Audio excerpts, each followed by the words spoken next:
बिस्मिल्लाहिर्रहमानिर्रहीम। अस्सलाम वालेकुम नाज़रीन, आप यूट्यूब चैनल देख रहे हैं। मैं इमरान खान हूँ। सबसे पहले तो एहसन इकबाल साहब ने एक स्टेटमेंट दिया कि पूरी दुनिया में इमरान खान का कोई गारंटर नहीं है।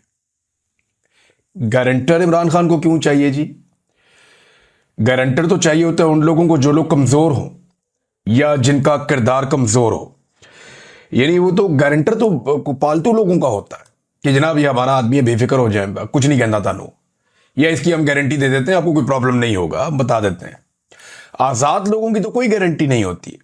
वो तो वही करते हैं जो उनका दिल करता है, या वो वही करते हैं जो उनके उसूल कहते हैं।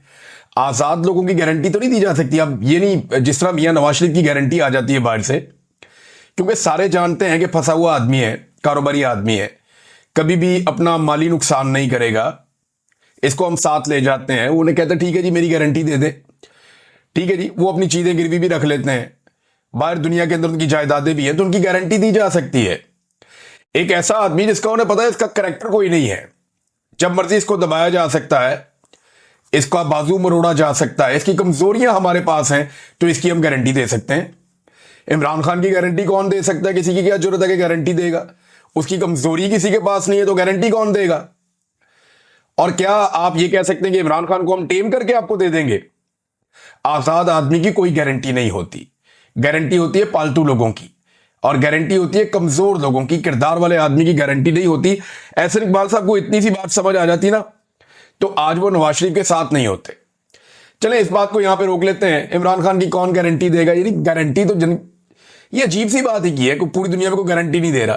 भाई इमरान खान को एस्टेब्लिशमेंट ने गारंटी देनी है कि अब हम वो नहीं करेंगे जो हमने पहले किया था। एस्टेब्लिशमेंट ने गारंटी देनी है कि अवाम के मैंडेट का एहतराम होगा, पाकिस्तान में रूल ऑफ लॉ होगा, पाकिस्तान में आज़ादी इज़हार राय होगी, पाकिस्तान में इंसानों को नहीं कुचला जाएगा, पाकिस्तान के अंदर जुल्म जबर और फस्ताहियत खत्म की जाएगी। ये गारंटी पाकिस्तान की एस्टेब्लिशमेंट ने देनी है। पाकिस्तान के आईन ने यह गारंटी दी हुई है, लेकिन आजकल इस गारंटी के ऊपर अमल दरामद नहीं हो रहा। तो ये बहुत अजीब बात की उन्होंने। बहरहाल चले आगे बढ़ते हैं। इमरान खान साहब का एक स्टेटमेंट आया और एक field marshal general Asim Munir का एक स्टेटमेंट आया। पहले इमरान खान का स्टेटमेंट, उसी ऑर्डर से चलना चाहिए, वो लीडर है, उनका स्टेटमेंट पहले आपको सुना देते हैं। ये दोनों बयान जो है ना वो साथ रख के देखना बड़ा जरूरी है। इससे आपको मौजूदा हालात का पूरा अंदाजा हो जाएगा कौन किधर खड़ा है। इमरान खान कहते हैं मुझे 2 साल पहले कहा गया कि 3 साल के लिए पीछे हट जाऊं और मौजूदा निजाम को चलने दूं, लेकिन मैं किसी यजीद के कहने पर 3 साल तो क्या 3 मिनट भी खामोश नहीं रहूंगा। मुझ पर 26वीं तरमीम को कबूल करने का भी जोर डाला जा रहा है, लेकिन मेरी जद्दोजहद ही कानून की हुक्मरानी की है और 26वीं आईनी तरमीम ऐन उसके खिलाफ है। मुझसे 9 मई की माफी मांगने का मुतालबा किया जाता है, मगर माफी वो लोग मांगे जिन्होंने सीसीटीवी फुटेज चुराई है, जिन्होंने औरतों की इज्जतें पामाल की, लोगों के घरों का तकद्दुस बर्बाद किया, हजारों सियासी वर्करों को जेलों और हुकूमत खानों में डाला और बेगुनाह लोगों को शहीद किया। 9 मई के केसेस की 1 घंटा भी मेरिट पर समात हो तो ये बेबुनियाद मुकदमात फौरी तौर पे खत्म हो जाएंगे। लेकिन अलमिया यह है कि यहां इंसाफ होना तो दूर की बात है, इंसाफ होता नजर भी नहीं आ रहा। जुल्म से कौमें कभी खत्म नहीं होती, बल्कि नए सिरे से बनती हैं। नबी अकरम सल्लल्लाहु अलैहि वसल्लम ने 13 साल मुश्किल तरीन वक्त काटा, लेकिन आप सल्लल्लाहु अलैहि वसल्लम डटे रहे और बिलाखिर सुरखरू हुए। लिहाजा हम सबको आप सल्लल्लाहु अलैहि वसल्लम के नक्शे कदम पर चलते हुए बहैसियत कौम डट कर आखिरी दम तक मुकाबला करना होगा।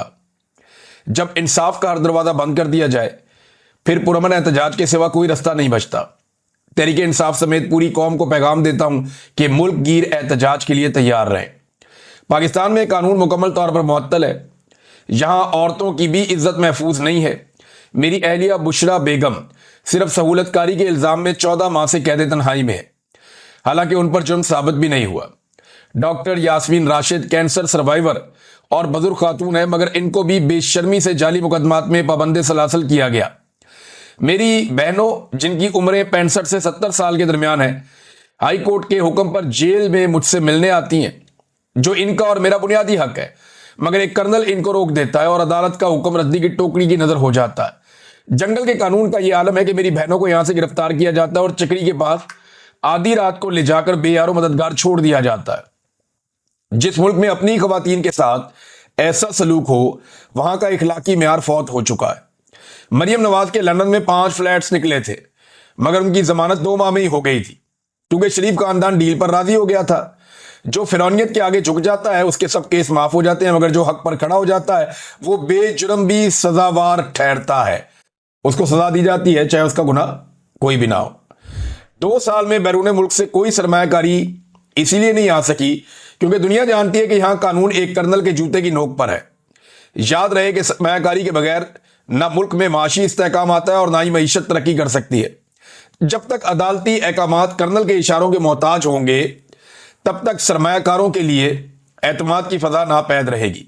پوری قوم انصاف کے لیے عدلیہ کی طرف دیکھ رہی ہے، مگر 26ویں آئینی ترمیم کر کے عدلیہ کو مفلوج کر دیا گیا ہے۔ اس ترمیم کے پیچھے 2 ہی وجوہات ہیں، ایک تو دھاندلی زدہ الیکشن کا تحفظ کرنا، دوسرا مجھ سمیت تحریک انصاف کی لیڈرشپ اور کارکنان کو جیل میں قید رکھنا اور احتساب کے خوف کے بغیر بنیادی انسانی حقوق کی خلاف ورزی کرنا۔ ملٹری کورٹس کے ساتھ ساتھ مخصوص نشستوں پر بھی بینچ بنا کر تحریک انصاف سے یہ نشستیں چھیننے کی کوشش کی جا رہی ہے۔ ووٹ تحریک انصاف کو پڑا ہے مگر آئین کے برخلاف یہ نشستیں دوسری جماعتوں کو دینے کی کوشش جاری ہے۔ دوسرا انہوں نے کہا یہ کہ عدلیہ اس قدر مفلوج ہو چکی ہے کہ اعلیٰ عدلیہ اور جج اپنی مرضی سے مقدمات لگا ہی نہیں سکتے، نتیجتاً مجھے بھی عدالتوں سے انصاف نہیں مل رہا۔ کبھی میرے کیسز کے لیے بینچ مکمل نہیں ہوتا، کبھی سماعت نہیں ہوتی، جان بوجھ کر میرے مقدمات کو التوا میں رکھا جاتا ہے، میرے بنیادی انسانی حقوق بھی معطل ہیں، جیل مینول کے مطابق جو حقوق ایک عام قیدی کو حاصل ہوتے ہیں مجھے وہ بھی نہیں دیے جا رہے، میرے بچوں سے میری بات نہیں کروائی جاتی، میری اہلیہ سے ہفتے میں ایک طے شدہ ملاقات بھی روک دی جاتی ہے، اور تو اور میری کتابیں تک روک دی جاتی ہیں۔ یہ سب صرف اس لیے کیا جا رہا ہے تاکہ میں ٹوٹ جاؤں۔ پہلے قاضی فائز عیسیٰ کے ذریعے پاکستان میں فسطائیت جاری تھی، آج عدلیہ تاریخ کی درست سمت کھڑی نہیں ہوگی تو ان کا نام بھی جسٹس منیر، جسٹس قاضی فائز عیسیٰ کے ساتھ ہی لکھا جائے گا، جو ہمیشہ تاریخ میں مجرم ہی رہیں گے۔ میری طرف سے سلمان اکرم راجہ بنیادی انسانی حقوق کی خلاف ورزیوں، عورتوں سے بدسلوکی، 26ویں ترمیم اور کرنل سطح کے لوگوں کی جانب سے مسلسل توہین عدالت جیسی قانون کی پامالی پر سپریم کورٹ کے دونوں سربراہان اور ہائی کورٹ کے ججز کو خط تحریر کریں۔ یہ بوجھ ججز کے کندھوں پر ہے کہ وہ انصاف کا نظام قائم کر کے تاریخ کی درست جانب کھڑے ہوتے ہیں۔ شریف خاندان NRO لینے کا عادی ہے، 2 مرتبہ پہلے NRO لیا اور اب الیکشن چوری کر کے قوم پر مسلط ہیں۔